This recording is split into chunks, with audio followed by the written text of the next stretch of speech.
Hi again, YouTube. I hope I don't get cut off.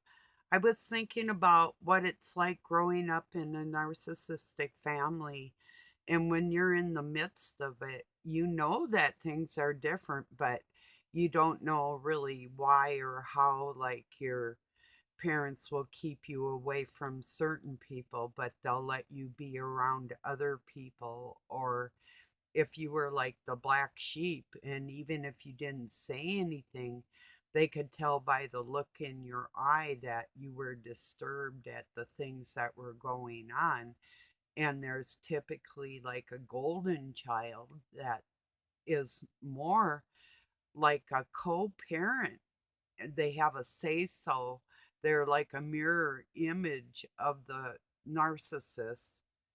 They're grooming them to be a narcissist, and they're more on the level of being friends with the parent than the child. And that's the weird part, because then that within itself is what showed me the Canaanite bloodline coming through, by the way the attitudes of these people were and what they were nurtured within their own children, like sacrificing their own children to Baal or Satan or whatever, sacrificing their very own for their needs in their life, which are usually self pleasuring and that, I mean, or not, like masturbation. I mean, like whatever, like spur of the moment, if you're in a relationship with a narcissist, I mean, it's heartbreaking. They were done with you before it began. If you married one, you weren't marrying the person you thought you were marrying. You were marrying an image of who they showed you at first, and who you always through the relationship you wanted to see that again. You'll never see it again. It was that's how they lure. They're very good at luring people, but they're not good at keeping people because they don't care. People are disposable. Even the golden child is disposable. If you want to get rid of a narcissist, tell them the truth. Lay down the line, which would be the law for them. Um, uh, Make boundaries so they can't get access to you as readily as what they would want, or get any kind of supply from you, whether it's like housing or whatever. Like right now, I have a near 40-year-old or 40-year-olds, not necessarily maybe my oldest at this moment, but I've had my adult sons try to guilt trip me into, like, I owe them a living and a home for putting them on this planet, that type of feeling. I had a meth dealer come in here under the guise of being my youngest son's fiance, and still treat me like I owe her money, because he had told her. And of course, the narcissist is going to groom anybody before they meet you. Like if it's your kid, they're going to tell these other people exactly how you're going to act, what you're going to sound like, what the words you will say, and it will confirm in their minds that everything they've said about you is the truth, you know. And really, I think for drug addicts, it probably really doesn't matter if it's the truth or not. They're not going to care, you know.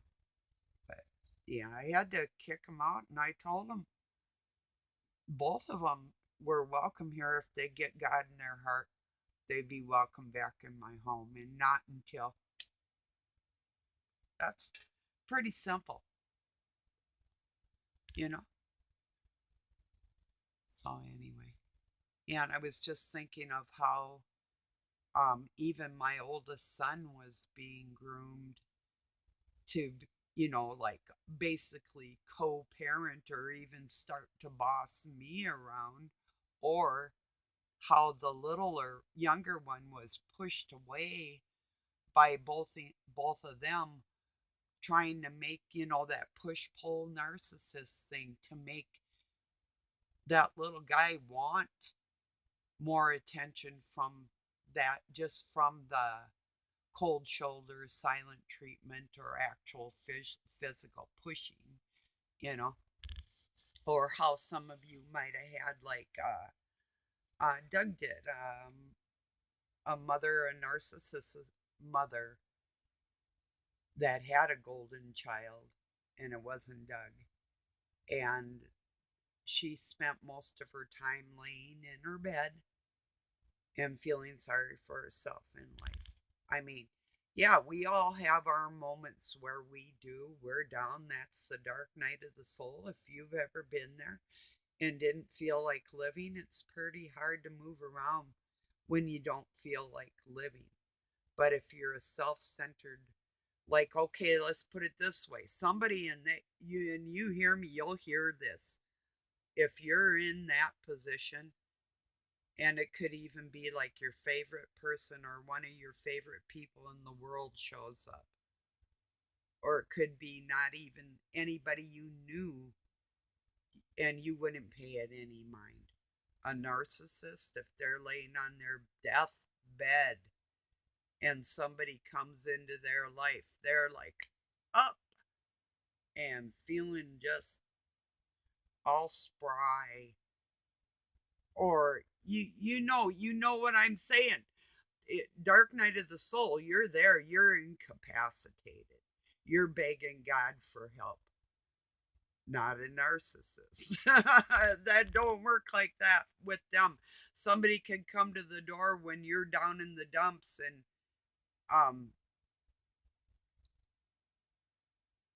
because that is an actual real feeling. That's something that you're processing. They don't process stuff like that.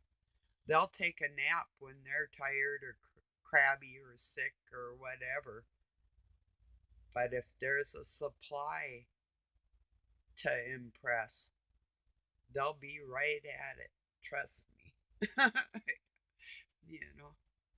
Just thought I'd kind of bring that to your attention with the children thing, and the not having a narcissist parent, whether it was one or both, or maybe you weren't groomed by people, maybe you didn't grow up and have to realize that a lot of what was taught to you wasn't normal, you know. Um, yeah. Anyway, I'm sick of helping people that could care less about me. That's the bottom line. It's even hard for me to watch one married couple on here because just it's like invalidating me, like the ignorance of the whole thing. I don't know how many hundreds of people would share their videos, but I had, and I feel rather foolish for doing it. It's like, to me, if there's that insecurity between a couple and they're on here, they shouldn't be doing things together then. Not out in public. They lose a whole demographic of people that have more integrity than what they're getting the respect for. you know so yeah, I've run across that a little bit. In fact, it does infuriate me. A lot of people may not realize that, but it does. I'm not your average bear when it comes to self control of my morality and my virtues and that type of thing. Yeah, I smoke and I swear, and I have a lot to swear about, you know. But I even had somebody with a certain amount of ethereal thought power and process try to say that these are going to affect me someday. No, I'm pretty sure, and this, of course, is just my strong opinion, you can just stick that because I'm going to be just fine. And I do expel it. I exercise, I detox, take care of myself. Yeah, my hair gets smoky, but I wash it at night, you know. And I usually have about 8 hours where I'm not smoking, but I enjoy it, you know. So, and some of you know, I'm just maybe a decade past having a stroke, and I couldn't talk or walk, and I've been in the position where pulled my spinal cord. I wasn't supposed to walk. So many broken bones. Operations on my sinus. I mean, and broken jaw, and I mean I could go on, and some of you might say, "Holy shit," and other of you wouldn't probably even believe it. But so many things that I lived through. Um, it's pretty amazing. I do hear my SG chip is back, or here. Doug just pulled up in a, we're getting a muffler. We do have a new muffler we put on this new truck, but it was one that came with it that they didn't put on. Or he might be driving around too. I'll give it a minute till I hear his feet on the porch or whatever, because I was going to make this a short video anyway. But yeah, he's about coming in.